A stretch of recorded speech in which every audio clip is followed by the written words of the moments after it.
Salut à tous, salut tout le monde, c'est Data Sport Talk en espérant que vous allez bien. Si vous voyez la vidéo sur LinkedIn, tant mieux, n'hésitez pas à la partager les gars, à en parler autour de vous. Et si vous la voyez sur YouTube, tant mieux aussi, n'hésitez pas à la partager et à en parler autour de vous. Bref, en tout cas vous l'aurez bien compris, aujourd'hui on commence la semaine avec un match qui a été joué donc durant le week-end, qui est Lille-Strasbourg, où on a vu Strasbourg gagner 2-0 à la Méno. Et en fait, on se met dans une simulation où on prend le bus et on a le coach Genesio en fait qui est pas très content, qui a pas des idées claires, qui a pas le recul nécessaire à chaud de pouvoir analyser le match. Et il nous dit voilà, Zach, tiens, tu as l'ensemble des données, est-ce que tu pourrais m'aider durant le trajet de retour à Lille, donc de Strasbourg à Lille, est-ce que tu pourrais, avec le peu de data que tu as accumulé, essayer de nous donner un plan d'attaque ou un plan de réflexion pour voir qu'est-ce qui n'a pas été, ce qu'il a été à chaud et confirmer ou infirmer ce qu'on pense, nous, le staff technique, en termes de pensée. Donc voilà le contexte. On va parler un peu plus longuement. Donc le mandat, je l'ai. Donc on a une défaite 2-0 contre Strasbourg qui n'est pas un échec de performance conjoncturelle. Nous, à l'Acta Data, on a vu que c'était un symptôme d'une défaillance systémique quantifiable. Donc on peut quantifier cette défaillance. Et l'objectif du rapport en fait, qu'on va fournir à M. Genesio, c'est de disséquer ces causes racines en fait, qui vont nous permettre d'établir un plan de travail correctif immédiat et pas un plan de travail entre guillemets sur le long terme ou pas. Ça, c'est généralement dans le football, on travaille ça de manière, on travaille en off plus ou moins, mais on travaille aussi sur le quotidien, qui est le plan de travail à l'entraînement, la méthodologie à utiliser pour essayer de répondre, essayer de gommer des petites choses parce que les matchs s'enchaînent très vite avec la Coupe d'Europe, tout ça et tout. Donc forcément, voilà, les clubs, ils ont besoin de réponses assez rapides. Donc notre analyse de données agrégées, donc événementielle bien sûr, elle révèle un indice de panique de profil implosif. Donc le système n'a pas explosé sous la pression, sinon il serait explosif techniquement. Donc implosif. Le système il s'est paralysé tout seul. En fait, il est devenu une sorte de forteresse de possession, stérile, incapable de gérer sa propre structure ou de réagir à un choc. Et en fait, le rapport qu'on va mettre en place, il identifie 4 anomalies statistiques majeures qui constituent des leviers d'action qu'on va utiliser pour la semaine. Donc voilà. Le diagnostic global, un peu fatigué. Le diagnostic global, je vais d'abord vous présenter en fait la conclusion principale. L'analyse montre que nous avons fait face à un chaos ou à de la malchance, plus ou moins, mais bon, à une paralysie systémique clairement qui a été quantifiée. De toute façon, on va le montrer au fur et à mesure. Et la partie 2, en fait, on va faire en 3 parties. Donc, un diagnostic global, 2, une dissection. Donc, on va parler de 4 vecteurs de défaillance, une faillite structurelle. On analysera les fautes qu'on a commises pour prouver que l'équipe elle était dans un retard positionnel. Ensuite, des faillites décisionnelles. On verra comment nos 525 passes, elles ont généré que 1,3% de pénétration dans la surface. Et c'est ce qu'on a identifié comme une possession phobique, en fait. C'est-à-dire, en gros, d'être incapable, avec cette possession, de pouvoir créer des actions. Ensuite, on a une faillite réactionnelle. On étudiera la flatline, ce qu'on va appeler dans le football. Donc, 30 minutes, on a joué 30 minutes après avoir été mené 2-0. On prend le choc du 2-0 et on n'a pas été capable de mettre un seul tir. Enfin, si, je crois un tir, mais encore même pas. Et en fait, une faillite comportementale, parce qu'on verra comment cet échec tactique a directement mené à l'effondrement disciplinaire en fait en fin de match. Et enfin, on terminera par un plan d'action. Pour finir, c'est le seul objectif de ce rapport. On va transformer un diagnostic en action. On va définir 4 leviers de travail concret. Un qui correspondra à chaque faillite, qui vont structurer l'agenda d'entraînement de la semaine. Donc vous l'aurez compris, le rapport, en fait, forcément, on va devoir expliquer la méthodologie et les limitations de cette méthodologie. En gros, notre stack d'analyse. Notre analyse, elle s'effectue en 2 phases. Donc ce rapport, il constitue la phase 1. La phase 1, en fait, c'est un diagnostic par proxy. N'oubliez pas le contexte. On est à la fin du match, on est en sortie de match, je suis sur mon ordinateur, on est dans le bus ou dans l'avion, et je dois faire un rapport assez rapide. Donc les données que j'utilise, c'est des données événementielles. C'est-à-dire c'est des données événementielles qui sont agrégées soit par Stade Perform ou Opta, des tableaux fournis, des choses assez simples. Et l'objectif ici, c'est d'utiliser des corrélations statistiques avancées pour identifier des anomalies comportementales, ce qu'on va appeler des proxys, qui signalent une défaillance beaucoup plus profonde. La limitation, c'est qu'on ne prouve pas la cause racine, mais on oriente l'enquête. N'oubliez pas, on est en fin de match, tout le monde est à chaud, on n'a pas forcément le temps de réagir.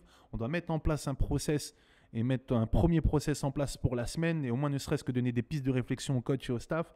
Donc voilà, on est dans quelque chose qui n'est pas forcément une évaluation concrète de la racine, mais qui oriente notre enquête.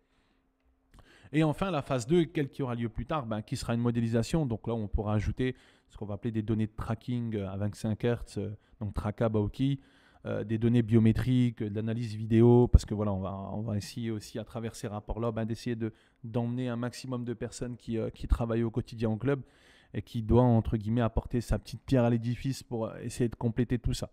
L'objectif, c'est d'utiliser l'agenda de la phase 1 pour cibler nos ressources d'analyse qui sont coûteuses, donc en temps d'analyste, en puissance de calcul, afin de valider et corriger les hypothèses. Donc de ce que le staff, lui, a vu, de ressenti, des joueurs aussi, et de pouvoir en communiquer. Notre modèle central, c'est l'IDP, donc l'indice de panique.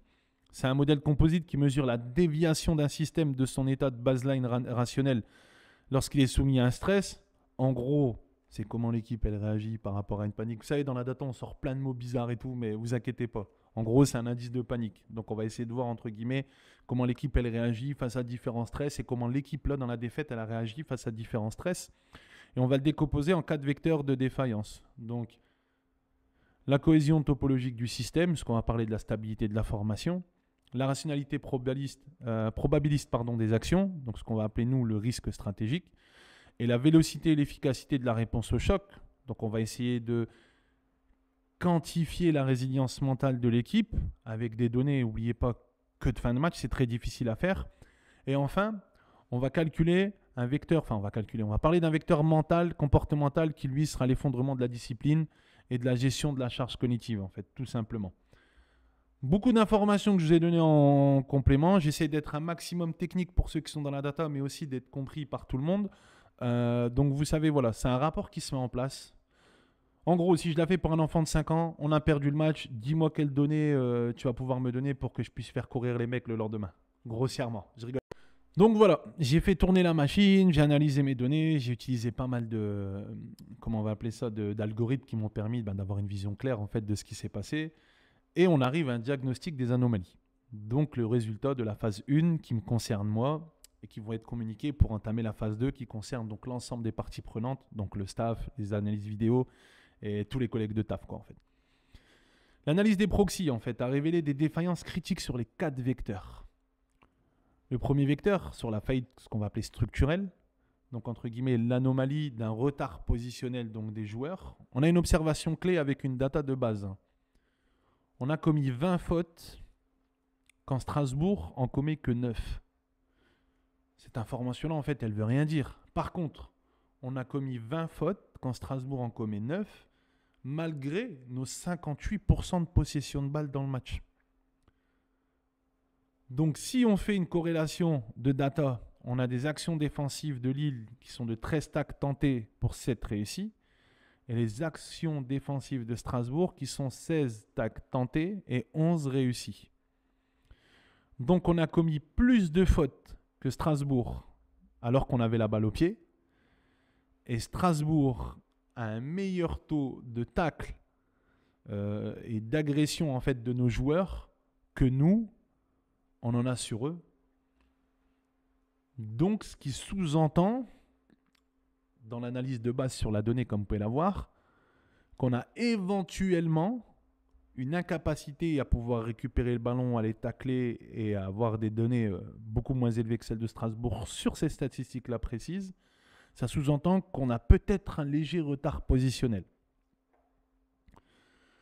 Comment on modélise tout ça en fait ? On va définir entre guillemets ce qu'on va appeler un RC, donc faute commise divisée par tac tenté. On a un RC de Lille donc qui est de 20 fautes commises, 13 tacs tentés. On a un ratio d'1,53. On a un RC pour Strasbourg, donc un ratio de compensation, excusez-moi j'ai oublié de vous le dire, de 9 fautes pour 16 tacs tentés à 0,56. Si on fait un diagnostic de tout ça en fait, c'est que notre ratio de compensation est de 273% plus élevé que celui qu'une équipe qui défendait de base. Donc en fait, on a dominé une équipe et notre ratio de compensation, il est 273% plus élevé que Strasbourg, alors que Strasbourg normalement passe son temps à défendre. C'est une anomalie statistique majeure techniquement. Elle réfute l'idée, ce qu'on va appeler d'une agressivité. Elle prouve une désorganisation structurelle chronique, bien sûr, donc en lien avec la stabilité de la formation. Et nos joueurs étaient si souvent en retard positionnel donc ce qu'on va appeler un mauvais repli défensif, qui n'était pas en position de jouer le duel. Donc forcément, en fait, ils étaient dans l'obligation de subir ce qu'on va appeler la transition. Et cette statistique-là, en fait, elle nous permet à nous de pouvoir mettre en exergue cette problématique qu'on a à ce niveau-là et qui nous fait dire qu'on a un travail à faire sur la gestion de la transition et le repli défensif, en fait. Donc, vous comprenez un peu où je veux vous emmener sur le type de rapport qu'on fait. Je sais que c'est un peu technique, c'est un peu compliqué à comprendre. J'ai fait volontairement un choix assez compliqué. Par contre, c'est un choix assez technique qui vous permet, vous, data analyst ou n'importe quelle personne qui est en place, de comprendre l'opportunité que donne chaque data, ne serait-ce que pour avoir des pistes de réflexion parce qu'elles traduisent en fait ce qui s'est réellement passé sur le terrain. J'ai pris volontairement du temps pour les premiers vecteurs. Là, on va essayer d'aller un peu plus vite. Donc, le deuxième vecteur, c'est une faillite décisionnelle. Pourquoi ? Parce qu'on a le syndrome de la possession phobique, les gars. On a une observation clé, c'est qu'on a 0,3 XG généré avec 58% de possession, donc 525 passes dans le match. Si on fait une corrélation de data, donc on touche 606 fois le ballon. On n'a que 6 passes dans la surface. Et des 2 balles dans la surface, son nombre de 2. Enfin, pour calculer tout ça, en fait, j'ai utilisé ce qu'on appelle un TPA, donc un taux de pénétration aversif. Donc, il va nous permettre, entre guillemets, de savoir si on était capable de pénétrer dans cette surface, tout simplement. On va définir le TPA comme un TPA classique. On va faire un calcul. Donc, on va faire les passes, PA, donc c'est-à-dire, entre guillemets, dans la surface, plus les conduites dans la surface, et on va le diviser par le nombre de touches que que notre équipe a fait pendant le match. Donc, on va faire 6 plus 2, forcément, divisé par 606 le nombre de touches qu'on a fait, et on a un TPA à 1,3%. En fait, le diagnostic, c'est que 98,7% de notre jeu s'est déroulé à l'extérieur de la zone de danger. C'est le portrait parfait d'une paralysie décisionnelle. L'équipe, elle a eu peur de la passe risquée à haute valeur. Par exemple, on a pris les expected threats et les XT.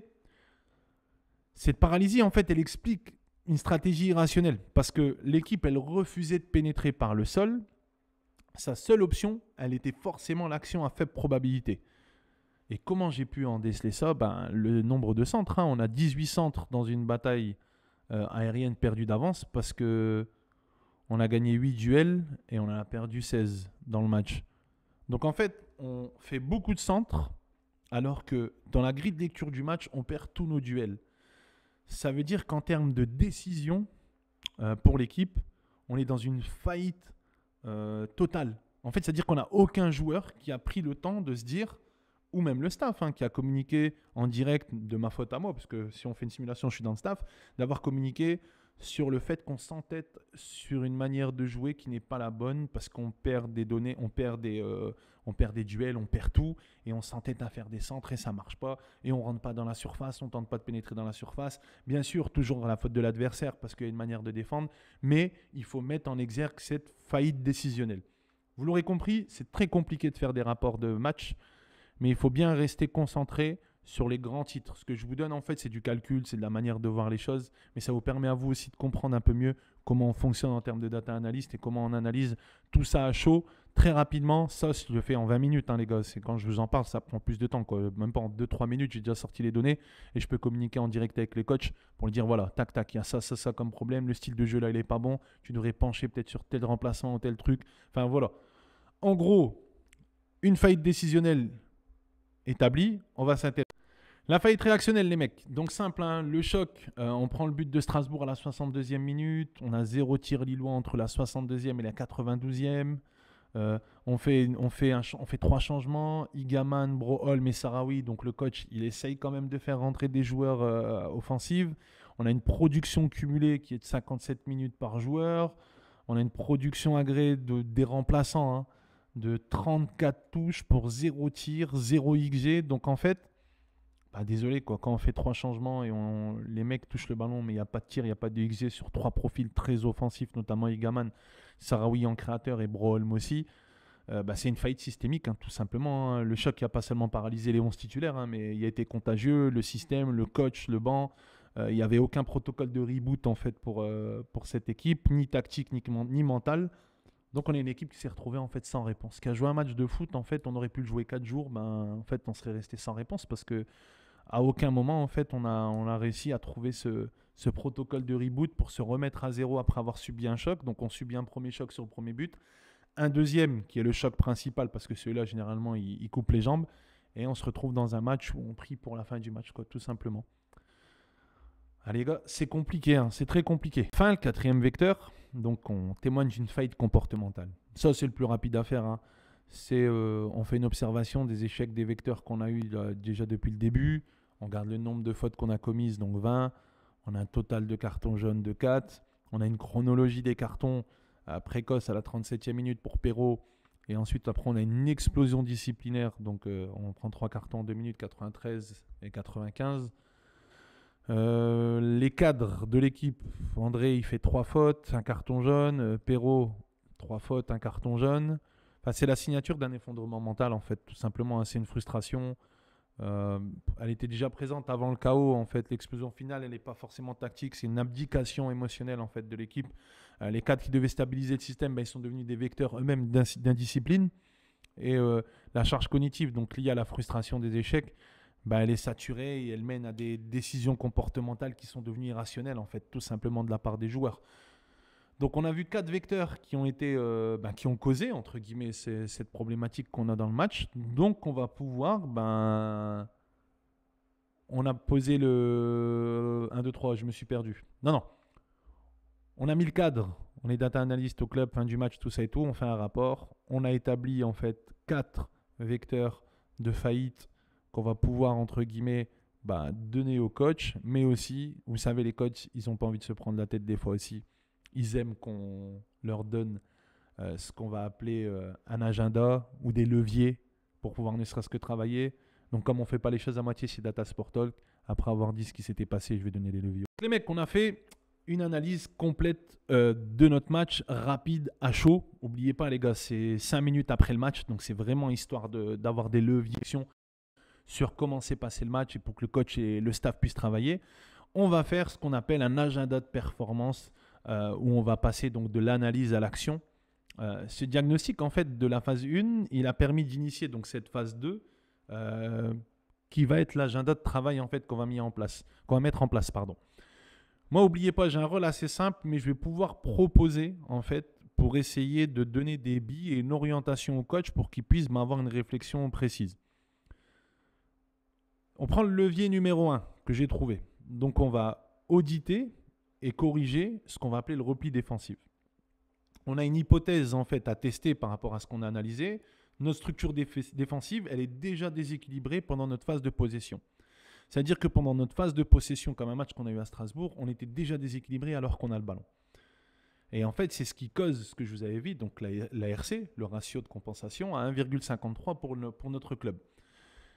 Si je ferais un agenda, je dirais, entre guillemets, le lundi et le mardi, d'isoler les 20 fautes, de remonter 5 secondes avant la perte de balle, de modéliser ce qu'on va appeler un convex hull, c'est une enveloppe convexe de nos 4 défenseurs, plus le numéro 6, donc Benjamin André, et de chercher un KPI, en fait, de mesurer la surface et la dispersion du bloc. Ce qui va nous permettre, en fait, de pouvoir établir une réflexion autour de la stabilité de la formation. En termes de vidéo, pour l'analyse vidéo, je lui demanderai de faire un montage de 20 fautes en superposant le tracking de la ligne défensive pour expliquer, entre guillemets, à chaque faute comment la ligne défensive se comportait. Sur la perte de balles, toutes ces choses-là, en fait, qui vont pouvoir être mises en place. Et sur le terrain, je dirais au coach, écoute, tu devrais faire travailler, en fait, ce qu'on appelait une transition KO, un 8 contre 8 plus 2, entre guillemets, avec l'équipe attaquante, en fait, elle perd le ballon au signal aléatoire du coach. Et on va essayer, en fait, nous, à travers le tracking des données et l'analyse de données sur cet exercice-là, de mesurer ce qu'on va appeler le time to compactness, donc entre guillemets, le temps de reformation du bloc. Et on va pouvoir, en fait, établir là où sont les défauts, de permettre à certains de travailler, d'essayer d'avoir plusieurs combinaisons qui permettent de répondre à ça. Le levier numéro 2, comme je vous l'ai dit les gars. Donc on a analysé. Nous, ce qu'on va essayer de chercher à avoir dans le levier, c'est briser la paralysie de la pénétration. En fait, on sait qu'on a une hypothèse à tester. Donc on a analysé, on veut tester une hypothèse. C'est nos porteurs de balles, en fait. Les milieux ailiers, ils ignorent les poches à haute valeur. C'est-à-dire, entre guillemets, ils n'osent pas y aller. Il y a une aversion au risque, en fait, dans l'équipe qui est mauvaise. Il y a trop de... Voilà, on joue trop simplement et tout. Il n'y a pas cette prise de risque, il n'y a pas ce côté volontaire, en fait, ce côté un peu fou qu'amenaient certains joueurs qui ont disparu bizarrement. Et nous, on va essayer de travailler sur ça. On va proposer un agenda, donc on va dire, écoute, on va lancer notre modèle donc TDA d'analyse des données topologiques, comme on l'a dit, sur les phases de possession, notamment en zone 2-3, donc proche surface, pour essayer de cartographier en fait, des poches d'espace qui n'ont pas été exploitées pendant ce match-là. Ce qu'on va faire, on va essayer de modéliser les fréquences de scanning, donc on va essayer de trouver une modélisation cognitive à travers les joueurs comme Haraldson, Boadi, André, avant la réception de la balle, en fait, tout simplement. Et on va essayer de créer des clips individuels pour les joueurs concernés, montrant, entre guillemets, toutes les poches, c'est-à-dire les trous qu'ils ont manqués, en fait, entre guillemets, la passe de sécurité qu'ils ont choisi et là où ils pouvaient jouer, en fait, quelque chose de plus percutant, de plus impactant. Donc, on va les accompagner sur ça. On va mettre en place, entre guillemets, dans le jeu, il y a beaucoup de personnes qui vont nous dire, on fait quoi ? Tu peux préparer des rondeaux de pénétration avec des zones cibles, un 4 contre 4 plus 2, dans un carré avec deux cibles qui sont les attaquants, dans des petits carrés axiaux, des points bonus pour les passes aux cibles, forcer le scanning en fait, c'est-à-dire on doit forcer les joueurs à scanner tout le truc et la passe verticale. En fait, on va travailler sur ça parce qu'on a vu qu'on a une aversion en fait à la passe risquée dans notre équipe. C'est ça qui pose problème actuellement. Un levier numéro 3 où on va implémenter des protocoles de choc. Donc l'hypothèse qu'on va tester, c'est est-ce que l'équipe, elle possède aucun protocole ou est-ce que c'était l'équipe qui a un problème mental et qui n'a pas su réagir au bon moment ou c'était juste les mauvais jours, quoi. Donc nous, ce qu'on va faire, on va lancer une analyse, donc un ITS, donc Interrupted Time Series, où en fait, sur tous les buts encaissés cette saison, on va essayer de voir à quel moment le XG, donc c'est-à-dire qu'on va produire, donc les XG, donc l'expected goal qu'on va produire, en fait, il chute systématiquement à partir de 0 quand on a un choc. Ce qu'on va faire avec le staff, en fait, c'est on va définir 2-3 protocoles d'urgence clairs. Par exemple, on va avec des pressings à tel endroit, des triggers à tel endroit, c'est-à-dire des déclencheurs, pour analyser tout ça. Et ensuite, on va faire un scénario à 11 contre 11 pendant 20 minutes. Le coach il cible sur un but adverse, ce qui va représenter donc le choc, entre guillemets, et le capitaine plus ou moins à 30 secondes pour organiser l'équipe selon le plan B et l'exécuter. On a des nombres de tirs générés dans les 5 minutes post-protocole qui doivent apparaître. C'est-à-dire qu'en fait, on doit être capable de pouvoir générer en fait de la réflexion d'équipe, de la gymnastique d'équipe pour se replacer, mais en même temps, pas que se replacer. C'est-à-dire après un choc, après le coup de sifflet du coach, dans l'exercice, essayer d'amener aussi une réponse au choc pour remettre l'équipe dans une dynamique mentale positive et ensuite développer notre taux de XG. Enfin, le quatrième levier qu'on va proposer, on va reconstruire une discipline comportementale. En fait, la frustration tactique, elle se transforme directement en indiscipline, avec un échec des leaders à gérer ce qu'on va appeler la charge cognitive, donc en fait, entre guillemets, la lucidité. On va prendre donc dans l'agenda, un lundi par exemple, on arrive, on va isoler les 4 cartons jaunes et les 6 fautes des cadres. On va classifier chaque faute sur une faute tactique, notamment sur de l'arrêt de transition, même si ça ne se dit pas. Une faute qui sera, elle, structurelle parce qu'on est en retard, ou une faute émotionnelle. Et on va essayer de travailler mentalement en fait avec les joueurs, où on va essayer dans des sessions, on va dire 1 à 1, en fait, avec les cadres, pour analyser les clips, discuter de la gestion de la frustration en fait sur le terrain, essayer d'évacuer tout ça pour essayer ensuite de développer des choses. Et sur le terrain, on va appliquer un arbitrage à frustration. On va dire à M. Genesio, n'hésitez pas à les taquiner pour essayer de les habituer à ça, notamment à travers des décisions sévères ou incohérentes, pendant des petits jeux, pour entraîner en fait ce qu'on va appeler la résilience émotionnelle et la concentration sur le plan de jeu. Et ne pas perdre son temps sur des cartons, des fautes, mais se concentrer sur le temps de jeu. Donc on va élever la frustration légèrement, bien sûr. Le but, c'est pas de créer des troubles dans l'équipe, c'est de garder aussi cette cohérence, mais dans le but de pouvoir les habituer et travailler dans ça. Si on fait une conclusion, donc le diagnostic de la phase 1 il a été posé, on a fait l'ensemble de l'analyse du club, de ce match-là, bien sûr. On a fourni le papier au coach avec des leviers qu'on lui propose pour une phase 2. Et maintenant, lui, en fait, c'est l'objectif de la semaine. Son objectif à lui, en tant que coach, c'est de transformer ces défaillances quantifiées en adaptation tangible sur le terrain. Donc, Monsieur Genesio, j'ai fait la part de mon boulot. Moi, je vais dormir. Et on se voit demain matin au bureau. Et n'hésitez pas à me dire ce que vous en pensez. Ciao, ciao, les gars.